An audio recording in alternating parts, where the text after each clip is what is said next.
ایک خاتون نے پیغام بھیجا، جی میرے خاوند انتقال ہو رہا ہے، کلمہ نہیں پڑھا جا رہا.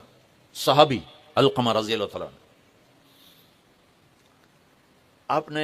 آپ تشریف لے گئے. اب کہلوانے والے رسول اللہ اور کہنے والا صحابی. آپ نے کہا بیٹا کہو لا الہ الا اللہ. کہا جی کہا نہیں جاتا. بول رہا ہے کلمہ نہیں پڑھا جا رہا. تو آپ نے فوراً پوچھا والدین میں کون زندہ ہے؟ کہا جی ماں. آپ نے پوچھا ناراض ہے؟ کہا جی ہاں. تو آپ نے پیغام بھیجا آپ آتی ہیں یا میں آ جاؤں؟ انہوں نے کہا نہیں یا رسول اللہ میں ہی آ جاتے. وہ آئیں تو آپ نے کہا آپ اپنے بیٹے سے ناراض ہیں؟ کہا جی میں ناراض ہوں.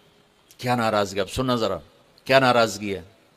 کہا یا رسول اللہ کوئی گلہ نہیں اس کے دین کا، راتوں کو اٹھ کے تہجد میں قرآن پڑھتا ہے، دن میں روزے رکھتا ہے، لیکن جب بھی مجھ سے بات کرتا ہے تو بڑی بدتمیزی سے کرتا ہے، اوکھا ہو کے بولتا ہے، تو اس سے میرا دل ٹوٹ گیا ہے. آپ نے فرمایا معاف کر دو. تو اتنی دکھی تھی اللہ کے نبی کے کہنے پر بھی کہا یا رسول اللہ میرا جی نہیں چاہتا میں اسے معاف کروں. آپ نے فرمایا اگر میں اسے آگ میں جلاؤں تو سفارش کرو گی؟ کہا جی پھر تو کروں گی، اتنا تو میرا جگر نہیں کہ جلتا دیکھو. آپ نے فرمایا اگر تو نے اسے معاف نہ کیا تو یہ اللہ کی آگ میں جلے گا. اچھا یا رسول اللہ میں معاف کرتی ہوں. آپ نے کہا بیٹا کہو لا الہ الا اللہ. اس نے کہا لا الہ الا اللہ محمد الرسول اللہ، اور اس کی جان نکل گئی.